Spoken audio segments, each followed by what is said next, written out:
So ముఖ్యంగా మాకు ఓపీకి వచ్చే పేరెంట్స్ అడిగే కామన్ క్వశ్చన్ ఏంటంటే, డాక్టర్ గారు వ్యాక్సిన్స్ మేము గవర్నమెంట్ లో తీసుకోవాలా, ప్రైవేట్ లో తీసుకోవాలా, ప్రైవేట్ లో తీసుకున్న వ్యాక్సిన్స్ ఏమన్నా ఎక్కువగా పనిచేస్తాయా, డిఫరెన్స్ ఏమన్నా ఉంటుందా అని అడుగుతుంటారు. సో జనరల్లీ వ్యాక్సిన్స్ గవర్నమెంట్ లో అనేది యూనివర్సల్ ఇమ్యునేషన్ ప్రోగ్రామ్ ఫాలో అవుతుంటారు. అందులో అన్ని గవర్నమెంట్ లో ఇచ్చే వ్యాక్సిన్స్ లో కొన్ని ఫిక్స్డ్ ఉన్నాయి, అన్ని కవర్ అవ్వవు. కొన్ని వ్యాక్సిన్స్ దట్ ఫ్లూ వ్యాక్సిన్ అనేది 6 months కి ఇచ్చేది, 9 months కి ఇచ్చే టైఫాయిడ్ వ్యాక్సిన్ అనేది, 1 year కి ఇచ్చే హెపటైటిస్ ఏ వ్యాక్సిన్ అనేది, 15 months కి ఇచ్చే చికెన్ పాక్స్ వ్యాక్సిన్ అనేది, ముఖ్యంగా ఈ 4 వ్యాక్సిన్స్ అనేది గవర్నమెంట్ స్కెడ్యూల్లో మిస్ అవుతుంది. కానీ మన దురదృష్టం ఏంటంటే చాలా గవర్నమెంట్ లో కానీ మన ఎవరు ఇవి మనకి క్లియర్ గా చెప్పలేకపోవడం వల్ల చాలా మంది ఇవి మిస్ అయ్యి ఈ రోగాల బారిన పడి ఇబ్బంది పడుతూ ఉంటారు. సో ఈ అవేర్నెస్ అనేది ముఖ్యంగా లేదు.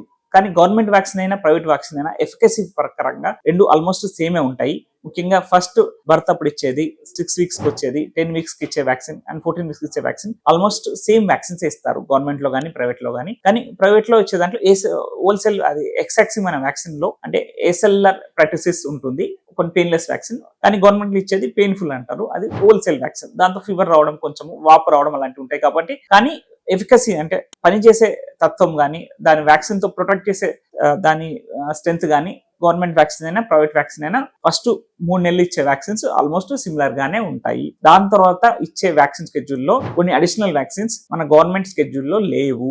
ముఖ్యంగా 6 months, 9 months, 1 year and 1.5 years కి ఇచ్చే వ్యాక్సిన్స్. ఆ వ్యాక్సిన్స్ తో ఇబ్బంది పడడం కన్నా అవి ప్రైవేట్ లో తీసుకోవడమే ఉత్తమం అని నేను చెప్తాను.